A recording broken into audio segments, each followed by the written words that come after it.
प्रभु यीशु मसीह ने कहा, लूका रचित सुसमाचार 23 अध्याय उसका 31वां वचन में, क्योंकि जब वे हरे पेड़ के साथ ऐसे करते हैं तो सूखे के साथ क्या कुछ ना किया जाएगा। प्रियो, सताव के बारे में प्रभु यीशु मसीह ने एक दृष्टांत के रूप में हमें समझाया था। यहाँ के हरे पेड़ प्रभु यीशु मसीह को ही दर्शाया गया है, जो परमेश्वर के आत्मा और अनुग्रह से परिपूर्ण था, और इस संसार में वह उस वृक्ष के समान था जो बहती नालियों के किनारे लगा है। फिर भी प्रभु यीशु मसीह के साथ जो सताव हुई है, शायद इस दुनिया में और किसी के साथ इतनी दर्द नहीं हुई होगी।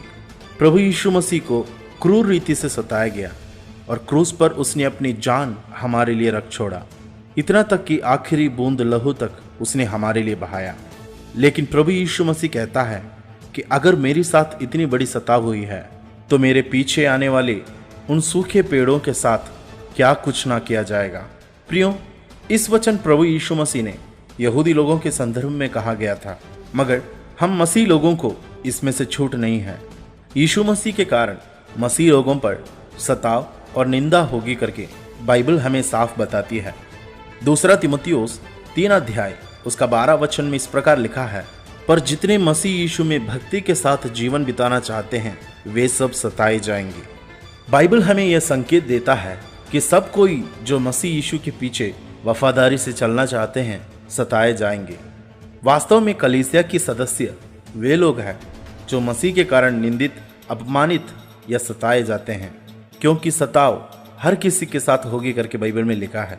इब्रानियों की पत्री 12 अध्याय उसका 6वां वचन में लिखा है, क्योंकि प्रभु जिससे प्रेम करता है उसकी ताड़ना भी करता है, और जिसे पुत्र बना लेता है उसको कोड़े भी लगाता है। केजेवी बाइबल में इस वचन को एवरी सन लिखा गया है, मतलब हर एक को जो वो स्वीकार करता है कोड़े भी लगाता है। अगर आपके जीवन में यीशु मसीह के कारण कोई भी निंदा या सताव नहीं है तो आप अपने आप को जांचने की समय है। पौलुस कहते हैं दूसरा कुरिन्थियों 13 अध्याय उसका 5वां वचन में, अपने आप को परखो कि विश्वास में हो कि नहीं। अगर आप प्रभु यीशु मसीह की सही मार्ग पर बढ़ने की कोशिश करोगे तो कई सारे विरोधी लोगों का सामना आपको करना पड़ेगा, क्योंकि परमेश्वर के मित्र संसार की बैरी ठहरता है। प्रियो, अगर आपके जीवन में किसी भी प्रकार की तकलीफ या परेशानी से आप गुजर रहे हैं तो निश्चय जानो कि इस दर्द आपके साथ इस कारण हुआ है कि परमेश्वर आपसे बेहद प्रेम करता है।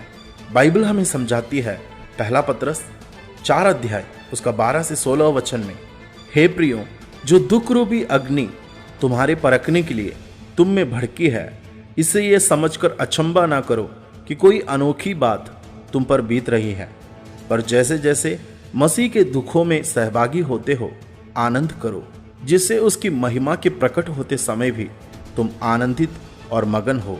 फिर यदि मसीह के नाम के लिए तुम्हारी निंदा की जाती है तो तुम धन्य हो, क्योंकि महिमा का आत्मा जो परमेश्वर का आत्मा है तुम पर छाया करता है।